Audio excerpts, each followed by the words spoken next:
Wheaties presents Joel McCrea in Tales of the Texas Rangers.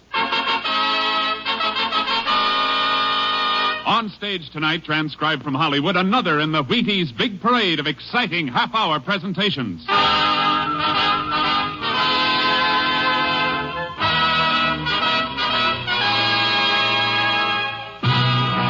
Tales of the Texas Rangers, starring Joel McCrea as Ranger Pearson.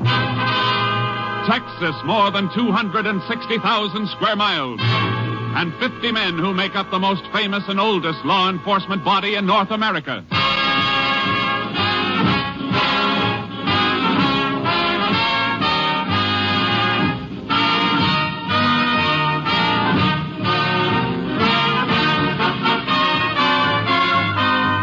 Now, from the files of the Texas Rangers come these stories based on fact. Only names, dates, and places are fictitious for obvious reasons. The events themselves are a matter of record.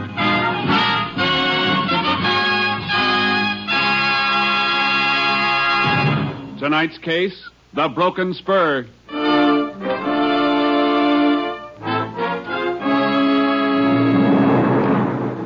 Saturday night, June 5th, 1948. The time, 10 p.m.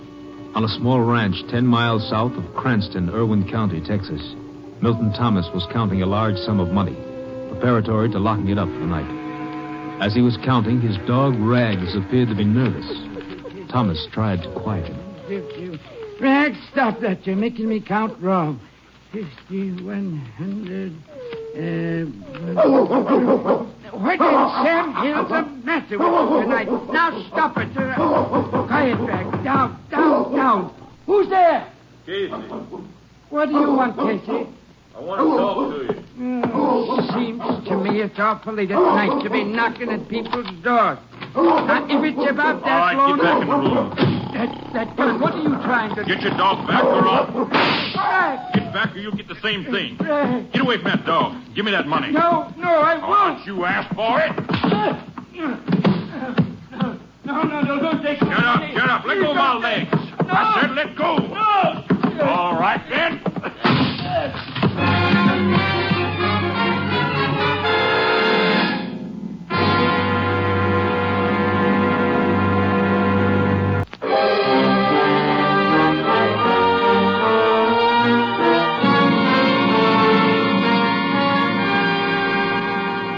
At 10:30 the same night, Milton Thomas's house was discovered on fire. The Cranston Fire Department was called. Next morning, the local sheriff, making a routine investigation, discovered the burnt remains of a broken chair next to Thomas's body. He ordered an autopsy. The results prompted him to call the Texas Rangers. Ranger Jace Pearson was assigned to the case and arrived at the scene of the fire early that afternoon. Well, howdy, Ranger. I'm Sheriff Taxon. Howdy. My name's Jace Pearson. Come on, I'll show you the house. Or what's left of it. All right, folks, step back, please.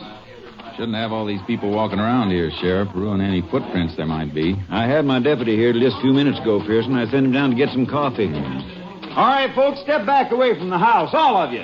Now get back to the fence, please. All burned out except for the walls, but you may find something. You said when you called you didn't think it was an accident. I've been sheriff here for 18 years, and I'll stake my reputation it wasn't. It was arson to cover murder. Based that on the autopsy? Yep. Coroner couldn't find any traces of carbon granules in the bronchial passages or lungs, and only the normal amount of carbon monoxide in the lungs. Indicating Milt Thomas wasn't breathing when the fire started. Right. This was the front door. Burned off the hinges and fell out. That's funny. What? The lock on this door. Special kind. Takes a key on both sides. When the door is shut, you have to have a key to get out of the house as well as in. Oh, that, yeah. Milt was a funny old galoot. Had them put on both doors. The windows had trick locks, too. Why? Well, folks say he kept a lot of money in the house. Maybe just a story. This lock's still working. Let's look at the back door. Oh, here's what's left of Milt's old iron safe. Was it open like that when you found it? Yep. Empty, too. This lock's not forced or broken. kind of hard to tell much about anything after the roof fell in. Yeah, it's a mess, all right. Same kind of lock here on the back door. It's working, too. Meaning whoever started the fire was locked in? Well, look here. Whoever it was, here's where he went out. See that window glass outside on the ground? Let's climb out and look.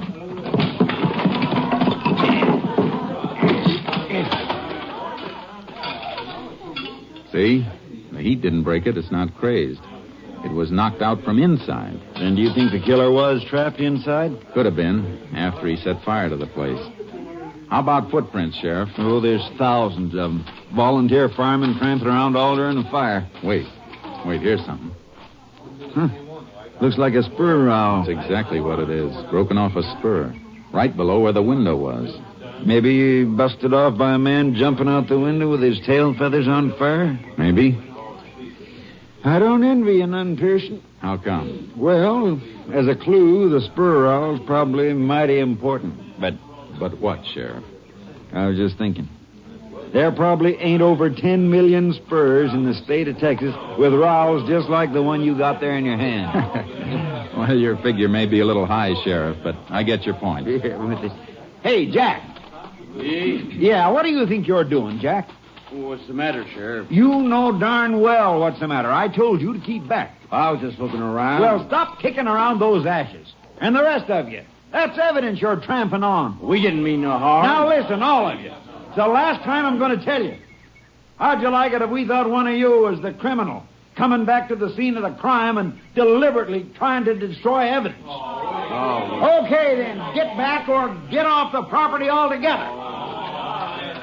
Books say that's generally not true, Sheriff. Huh? About the criminal in the scene of the crime. Happens only once in 1,000 times. Oh, I know it. I just want to throw a scare into him. I see. Oh, by the way, who was that fellow you were talking to? Him? His name's Casey. Jack Casey.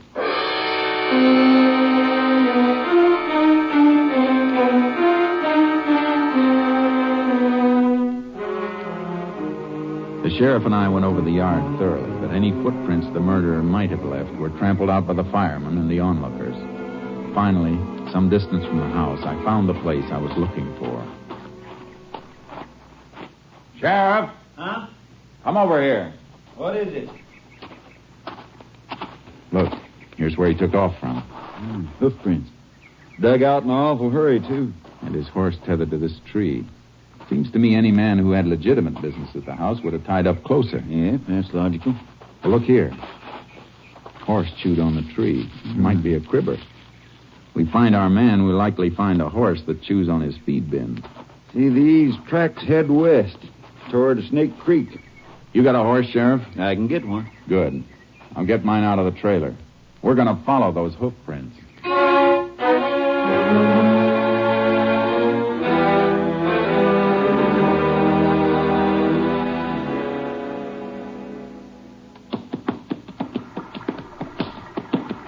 Hold it, Sheriff. Keep your horse off that bank. Why? What's the matter?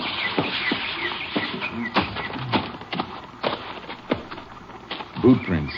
Good, fresh ones. Oh, I thought for a minute you'd seen a moccasin. This stream's full of cottonmouths. I'll take my kit and make some plaster molds of these prints. He dismounted here and led his horse across. Yeah, probably afraid of slipping on those flat, mossy rocks. Small foot, about size 7 or 8, I'd say. Odd track pattern, too. Not likely he was toting a heavy load. Probably a fat man. Fat? Yeah, look at his tracks. Deep, even in the dry places. I make tracks as deep as those, way over 200, but I ain't exactly fat. No, you're not fat, Sheriff. But what size boot do you wear? 11 and a half. You ever see a man your height make a footprint this small? Come to think of it, I don't suppose I ever did. Oh, wait a minute. That man who was poking around the ashes back at the house. Casey, was it? Yeah, Jack Casey. What about him? He's fat. Sheriff, was he driving a car or riding? Casey was riding his old paint mare. Say, she's a cribber. Then I'm going to need a warrant. As soon as I get this mold, I'm heading for town. Sheriff, either the books are wrong, or this Casey is 1 in 1,000.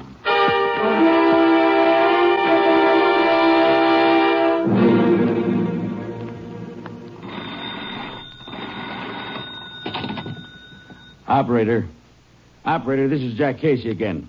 What about that call I've been trying to get through for the last hour and a half? Yeah, Money, Texas, the Delta Sawmill Company. I know it's Sunday, but somebody's bound to be... Who's that? Oh, Jack! What are you doing with that gun?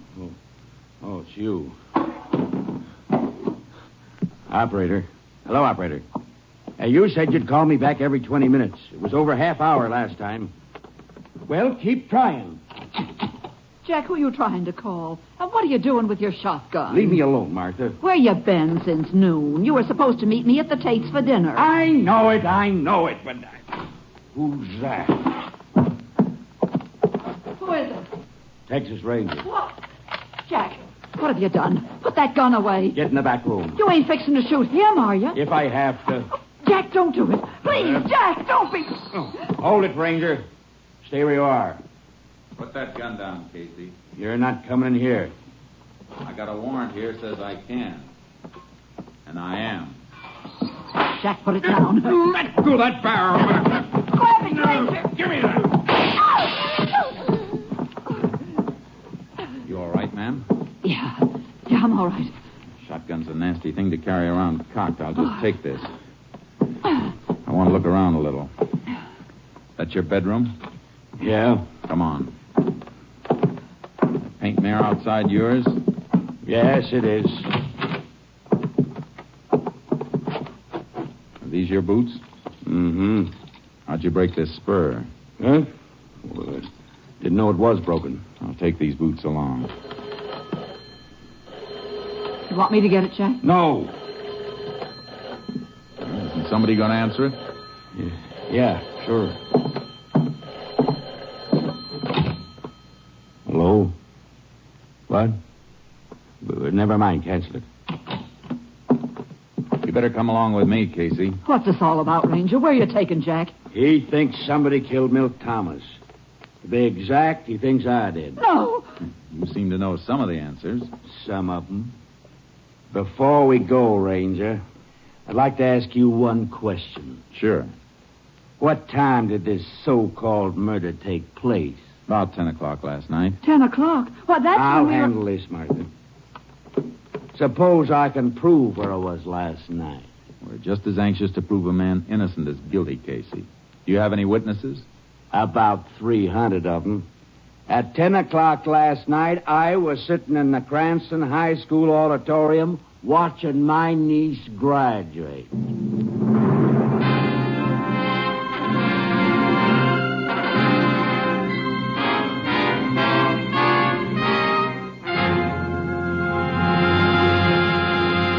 In just a moment, we continue with Tales of the Texas Rangers starring Joel McCrea as Ranger Jace Pearson.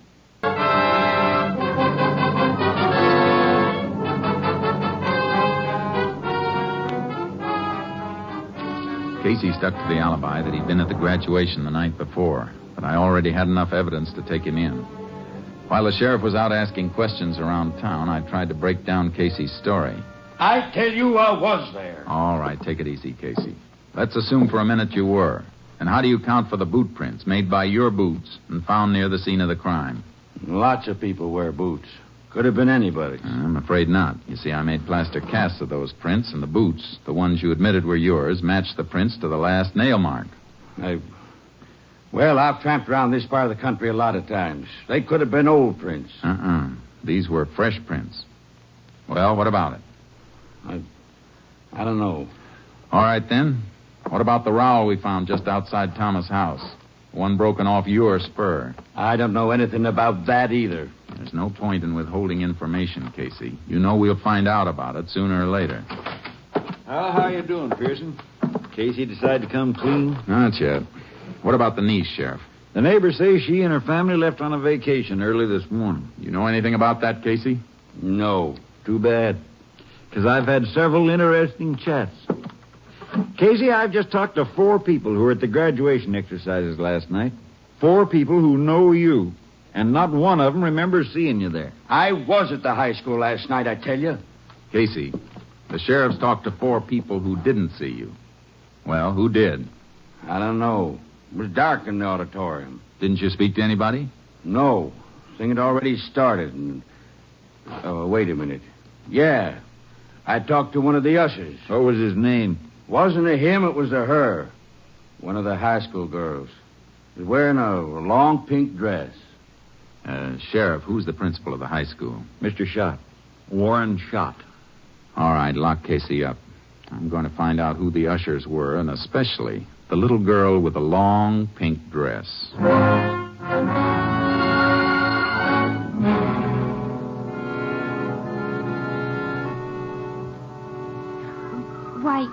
Why, yes, sir. I remember Mr. Casey being there with Mrs. Casey. Are you sure, LMA? This is very important. Well, sure, I'm sure. They came in late and had to wait until the invocation was over. And then he asked for an aisle seat. He said he couldn't climb over people. He's so... well, you know. Yeah, I know. And he didn't leave at any time during the exercises. Not until near the end.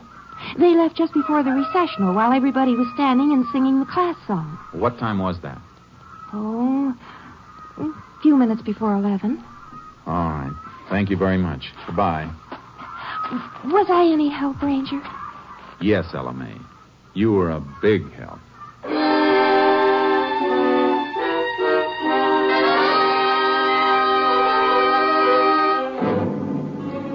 I was stuck. It looked like I was going to have to release Casey. Then I remembered something. The phone call that came in while I was out at Casey's place. The one he'd been reluctant to answer. I dropped by the Cranston telephone office. This is the call you wanted, Ranger. What was it? Mr. Jack Casey placed a call to the Delta Sawmill Company in Monee, Texas at 2:22 p.m. today. There was no answer, and when the Monee operator did get through, she called back at 3:40. But Mr. Casey had canceled it. Do you know who the call was for? Oh, yes, sir. It was person to person to Mr. Ben Casey. Ben Casey? Mr. Jack Casey's son. Son? Well, do you know him? I used to. When? Well, we went to high school together. Some of my girlfriends and I used to go places with Ben's bunch, but my mother made me stop. She said he wasn't the kind of boy that girls should run around with. I see. And he finally left home. Couldn't get along with his stepmother. Oh, then Mrs. Casey's not his mother. Oh, no, Ranger. They used to fight. Oh. Go on. This may be very important. Well, I heard that she and Ben fought all the time, and then one day after they had a big fight, Ben packed up and left. Well, when was this? I reckon it was a couple of years ago. He went down to Monee then and got a job at that sawmill there. What does this Ben look like? He's a spitting image of his father, and just as fat, too. Have you seen him lately? I saw him at the bus station. His father came and picked him up. When? Let's see, day before yesterday. Friday.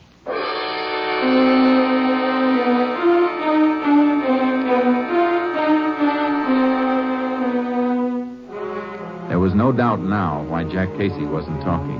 He was protecting his own son. I put a call through to Mrs. Casey and met her at the sheriff's office. I ain't saying this because he ain't my flesh and blood, Ranger, but Ben's bad through and through. I might have knowed he was the one killed Milt Thomas. Mrs. Casey, tell me about Ben. He came in Friday, didn't he? Yeah. Come in on the bus and stayed over Saturday. He wanted to borrow money. He's always broke. Gambles. That's right, Pearson. Picked him up a couple of times for gambling. Go on, Miss Casey. Well, like I say, he wanted to borrow $50 from Jack, but Jack didn't have it. He just paid off a note to Milt Thomas, and he was kind of strapped. Oh, your husband owed Thomas money? Yes, but it was the last payment. Jack was joking about how Thomas always wanted cash money, didn't trust checks. Did Ben hear him say this? He sure did, Sheriff. And then he sulked around all day Saturday until we was getting ready to go to the commencement that night. And just before we left, he said he was going to use Jack's horse to go for a ride. At night? Yeah, seems strange to me, too. And then he asked could he borrow a pair of Jack's boots. He was wearing flat-heel shoes. They wear the same size? Oh, have, ever since I can remember. Well, anyway, we went on to the graduation. And when we got home, the mare was in the barn, still saddled, all sweaty. Looked like she'd been run almost to death. And Jack's boots were tossed on the floor, and Ben was gone. All right, Miss Casey. That's all for now, and thanks. You're welcome. Come on, Sheriff. We're going on a little trip.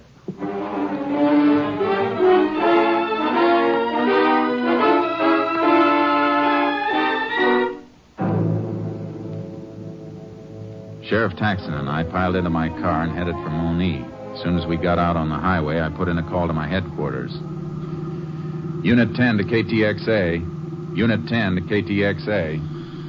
KTXA to Unit 10. Go ahead, Unit 10. Unit 10 leaving Cranston State Highway 22 en route to Monee. Investigating murder suspect believed in vicinity of Delta Sawmill. Will keep KTXA informed. Unit 10, 10-4. Okay. KTXA, Austin. KTXA, Sheriff, Austin. you know young Casey by sight, don't you? I watched him grow up. Good. If he's gone and we have to comb for him, I don't want to turn up the wrong fat man again. Oh, you'd know him now, after seeing his father. Except for age, they're the same. You mean except for age and the fact that the young one's a murderer?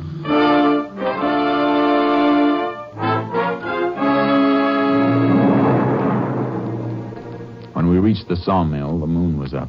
A full moon. There was a light burning through the window of one shack at the edge of the camp. We pulled up there and got out of the car and went in.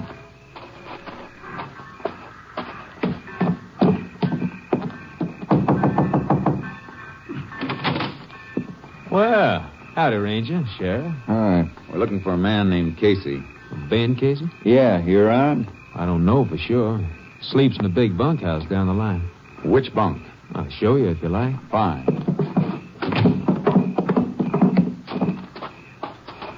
Sheriff, maybe you better take a look through the mess hall. A fat boy like him might be fixing a late snack. If you don't find him, come up and meet me.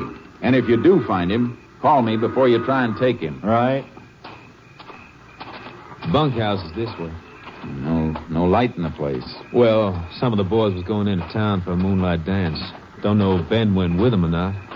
Has he been packing any money that you know of? Well, oh, yeah, come to think of it, he had quite a bit. Said he hit it lucky in a dice game that... Well, he did get it in a dice game, didn't he? If he did, the other fellow never got a chance to roll them. Oh? Well, here we are.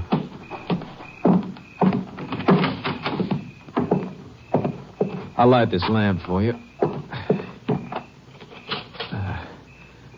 Ben sleeps in that third bunk on the right. Thanks.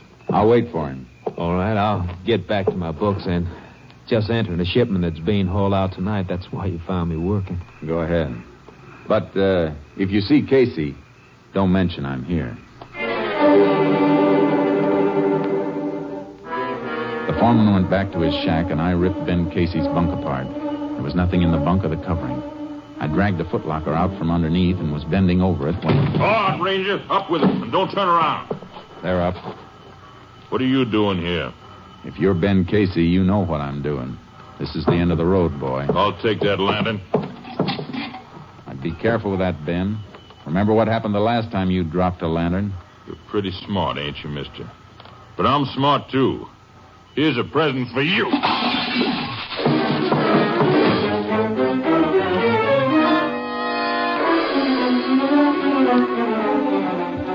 The lantern hit the edge of the bunk, and the flaming kerosene splashed over me. I beat the flames out with my hands and dove for the door. He'd rammed something against the outside of it. When I forced it open, I stumbled over a heavy log bench he'd used as a barricade. Hey, Ranger, what is it? Casey! You see him, Sheriff? Well, somebody went off that way, toward the rail siding. Let's go!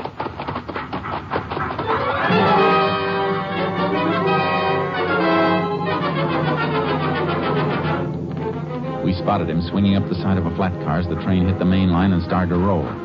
We grabbed onto one of the last cars and scrambled to the top and started to work our way forward. There he is. About 5 cars ahead. I can't see him. Kerosene scorched my eyes. He can see us, all right. He's shooting. Drop flat. We'll crawl up on him. He can't go any farther than the length of the train.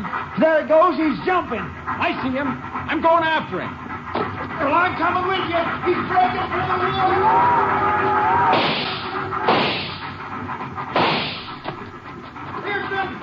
Pearson, you all right? Where are you? Get down, Sheriff. Drop.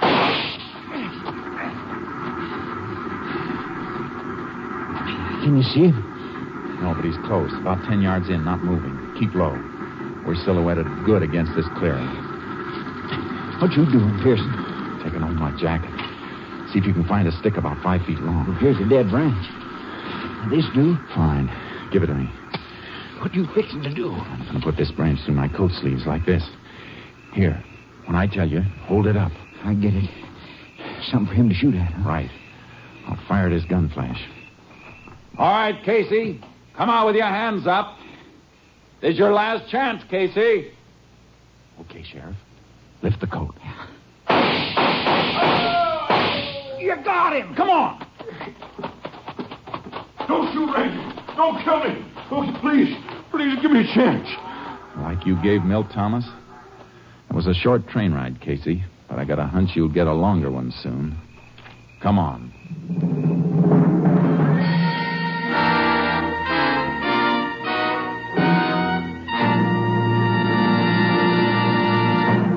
Ben Casey confessed to the murder of Milt Thomas. On August 2nd, 1948, he entered Huntsville Penitentiary. His sentence, life imprisonment.